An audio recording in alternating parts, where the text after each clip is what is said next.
Pas de moteur à vapeur, pas d'action en bourse, pas d'algorithme. Juste une racine arrachée du sol.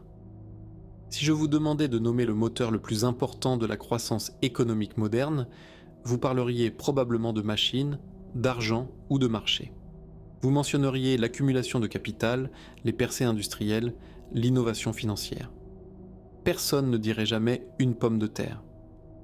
Et pourtant, pendant près de 2 siècles, cette culture invisible a silencieusement reconstruit l'économie mondiale depuis ses fondations. Voici ce que personne ne vous dit. La pomme de terre n'a pas simplement nourri les gens. Elle a transformé combien de personnes pouvaient exister, où elles pouvaient survivre, à quel prix elles pouvaient se travailler et quelle puissance les nations pouvaient projeter. Elle a restructuré les marchés du travail, déclenché des explosions démographiques, renforcé des armées entières et rendu possible des empires. Et elle a fait tout cela sans que personne ne remarque ce qui se passait en temps réel. C'est la partie la plus terrifiante. Parce que quand la force la plus puissante de votre système semble banale, invisible et évidente en pleine lumière, ça signifie une chose, vous ne voyez pas le risque qui se construit non plus. Restez avec moi parce que ce que vous allez découvrir va complètement changer votre manière d'analyser les investissements, les marchés et surtout les points de défaillance invisibles qui détruisent les fortunes du jour au lendemain. À la fin de cette vidéo, vous comprendrez pourquoi les plus grands effondrements financiers ne viennent jamais d'où vous regardez, mais d'où vous avez cessé de regarder. Avant la pomme de terre, l'Europe vivait au bord de la famine. Pas métaphoriquement, structurellement. Pendant des siècles, la population du continent flottait près des limites de subsistance, augmentant lentement pendant les bonnes décennies, s'effondrant violemment pendant les mauvaises. L'alimentation dominait tout, et l'alimentation était fragile. Le climat détruisait les récoltes, les armées ravagèrent les champs, le stockage échouait, le transport était lent. Une seule mauvaise année pouvait effacer une génération de croissance économique. Voici le piège économique que personne n'explique jamais clairement. La plupart des gens vivaient si près de la famine que l'économie ne pouvait tout simplement pas planifier. Les salaires restaient bas parce que la productivité était basse. Les familles avaient beaucoup d'enfants parce que la survie était incertaine. Les villes restaient petites, sachant qu'elles ne pourraient pas se nourrir si elles grandissaient trop vite. La puissance était limitée non pas par l'ambition, mais par les calories. C'était le plafond économique pré-industriel. Pas la technologie, pas l'idéologie, la nourriture. Et puis, dans ce système verrouillé, arrive la pomme de terre. Ramenée des Andes par les explorateurs espagnols au début du XVIe siècle, elle a d'abord été complètement méprisée par les Européens. Elle poussait sous terre, ce qui la rendait suspecte. Elle n'était pas mentionnée dans la Bible, ce qui la rendait controversée. Dans de nombreux endroits, elle était nourrie aux animaux ou complètement ignorée. Les révolutions économiques annoncent rarement poliment leur arrivée. Mais avec le temps, la nécessité a vaincu la superstition. Et quand la pomme de terre a commencé à se répandre à travers l'Europe, au XVIIe et XVIIIe siècle, quelque chose de fondamental a changé. Gardez ce timing en tête, parce que c'est exactement le modèle que vous devez reconnaître dans vos investissements. Les innovations les plus transformatrices ne sont jamais adoptées immédiatement. Elles sont ignorées, moquées, rejetées, jusqu'à ce que le contexte économique change suffisamment pour que leur valeur devienne impossible à nier.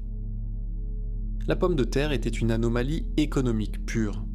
Elle produisait exponentiellement plus de calories par hectare que le grain. Elle prospérait sur des terres pauvres. Elle résistait au climat froid. Elle poussait sous terre, ce qui la rendait plus difficile à voler, à brûler ou à confisquer pendant la guerre. Une famille pouvait survivre, même prospérer, sur un lopin de terre qui l'aurait fait mourir de faim une génération plus tôt. Ce n'était pas une amélioration incrémentale, c'était un choc de productivité massif. Tout à coup, la même terre pouvait soutenir plus de personnes. Plus d'enfants survivaient à l'enfance. Plus d'adultes vivaient assez longtemps pour travailler. La croissance démographique a accéléré. Voici la distinction critique que tout investisseur doit comprendre. L'Europe n'est pas devenue plus riche d'abord, puis a grandi ensuite. Elle a agrandi d'abord et ensuite a dû déterminer quoi faire avec tous ces gens. Ce surplus d'êtres humains est devenu la matière première de l'économie moderne.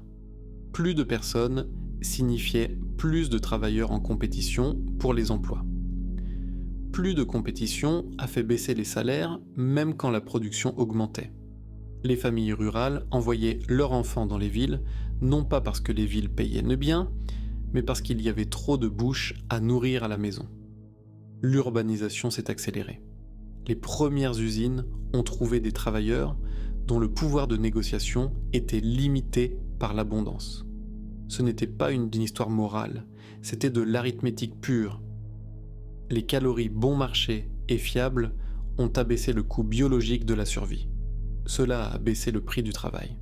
Le travail bon marché a rendu l'industrialisation viable à grande échelle. Les pommes de terre n'ont pas construit les usines. Elles ont rendu les usines possibles. Les États l'ont remarqué rapidement, même s'ils ne comprenaient pas complètement pourquoi. Les régions qui ont adopté la pomme de terre ont vu leur population augmenter. Les armées marchaient sur des estomacs, et les pommes de terre remplissaient ces estomacs de manière fiable et bon marché. La densité démographique s'est transformée en profondeur militaire. La profondeur militaire s'est transformée en puissance. La Prusse a embrassé la pomme de terre de manière agressive, la Russie aussi, la France également, tout comme les Pays-Bas. À travers l'Europe, les gouvernements ont promu sa culture, non pas comme une question de nourriture, mais comme une nécessité stratégique. Une population bien nourrie n'était pas seulement plus saine, elle était gouvernable, taxable et déployable. C'est la partie de l'histoire économique que personne ne vous montre clairement. Le réveil de l'État moderne n'a pas commencé avec les constitutions ou les banques centrales. Il a commencé avec la sécurité alimentaire. Et la sécurité alimentaire, dans ce cas, reposait sur une seule culture. Au début du XIXe siècle, la pomme de terre était silencieusement devenue une infrastructure. Invisible, présumée, prise pour acquise, des populations entières en dépendaient sans réaliser qu'elles pariaient leur avenir sur une monoculture biologique. Et les monocultures, comme l'histoire le démontrerait bientôt, sont efficaces jusqu'à ce qu'elles ne le soient plus. Voici la vérité inconfortable. Quand un système se réorganise autour d'un seul input extraordinaire, il gagne en taille, en vitesse et en puissance. Mais il concentre aussi le risque. Et le risque concentré ne s'annonce pas. Il attend. Nulle part cette dynamique n'était plus extrême qu'en Irlande. La transformation y fut plus rapide et plus absolue que partout ailleurs. Au début du XIXe siècle, la pomme de terre n'était pas juste une étape alimentaire en Irlande. C'était le système entier. Une seule culture pouvait nourrir une famille pendant un an. Les parcelles de terre ont diminué parce qu'elles le pouvaient. La population a explosé parce qu'elle le pouvait. Entre 1700 et 1845, la population irlandaise a presque triplé, passant de 2,5 millions à plus de 8 millions de personnes, sans une base industrielle correspondante pour les soutenir. Cette croissance n'a pas été accompagnée de salaires plus élevés, d'une agriculture diversifiée ou d'institutions résilientes. Ce modèle devrait vous sembler incroyablement familier, parce que l'économie mondiale moderne est construite sur ses propres pommes de terre. Elle ne ressemble simplement plus à de la nourriture. Le pétrole en est une. Pendant un siècle, l'économie mondiale a été construite sur l'idée que le pétrole serait disponible, abordable et sécurisé. Les chaînes d'approvisionnement se sont étendues sur les continents, les villes se sont étendues vers l'extérieur, les doctrines militaires, les devises et les alliances se sont formées autour des flux d'énergie. Quand le pétrole est abondant, la croissance semble naturelle. Quand il est interrompu, l'inflation explose, la politique se fracture. Et les guerres trouvent soudainement des justifications économiques. Les semi-conducteurs en sont un autre. Une poignée d'usines spécialisées fabriquent maintenant les puces qui alimentent tout, de l'électronique grand public au système militaire. L'efficacité est stupéfiante. La fragilité est évidente, une fois que vous choisissez de regarder. Une région, une pile technologique, un seul point de défaillance. Les lignes de navigation, les engrais, les réseaux de paiement, les réseaux électriques. Chacun d'eux est une pomme de terre moderne. Un input hautement efficace, tellement fondamental qu'il disparaît de la conscience quotidienne, jusqu'à ce qu'il se brise. Et quand il se brise, la réaction est toujours la même. Choc, déni, puis panique. Les marchés ne répondent pas d'abord aux fondamentaux, ils répondent à la prise de conscience. Au moment où les gens comprennent que la fondation invisible est instable, les prix bougent violemment. Pas parce que la réalité a changé du jour au lendemain, mais parce que la perception a finalement rattrapé son retard. C'est là que les erreurs financières catastrophiques sont commises. Quand les systèmes sont efficaces, ils récompensent la complaisance. Quand ils échouent, ils punissent tous ceux qui ont supposé que la stabilité était permanente. Les personnes qui souffrent le plus ne sont rarement celles qui ont conçu le système. Ce sont celles qui vivaient à l'intérieur, sans savoir à quel point les fondations étaient minces. C'est pourquoi comprendre l'histoire économique n'est pas académique, c'est défensif. L'agriculteur irlandais n'avait pas besoin de connaître la biologie des champignons pour survivre. Il avait besoin de redondance. L'investisseur moderne n'a pas besoin de prédire chaque choc. Il a besoin de reconnaître où la dépendance a été confondue avec la permanence. Alors que devez-vous faire concrètement avec cette connaissance ?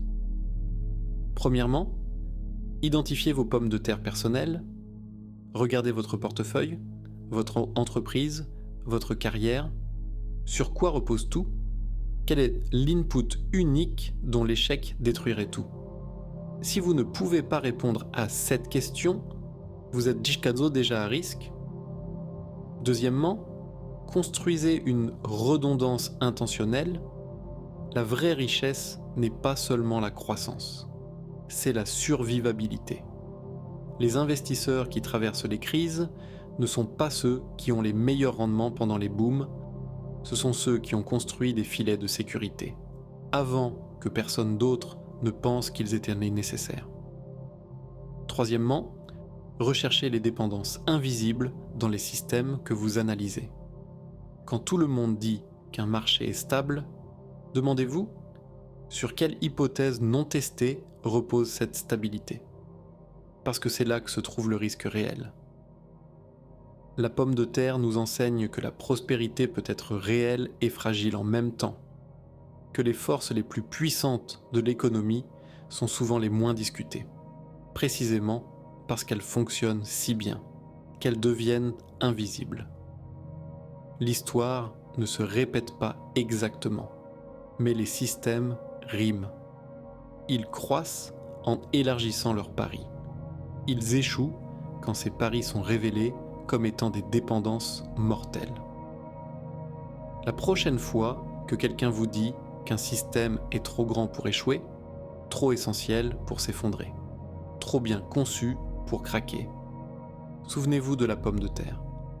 Souvenez-vous que l'Irlande était le pays le plus dépendant, de la culture la plus fiable d'Europe. Souvenez-vous qu'1 million de personnes sont mortes, pendant que les navires chargés de nourriture quittaient leur port, parce que les effondrements ne viennent jamais d'où vous regardez.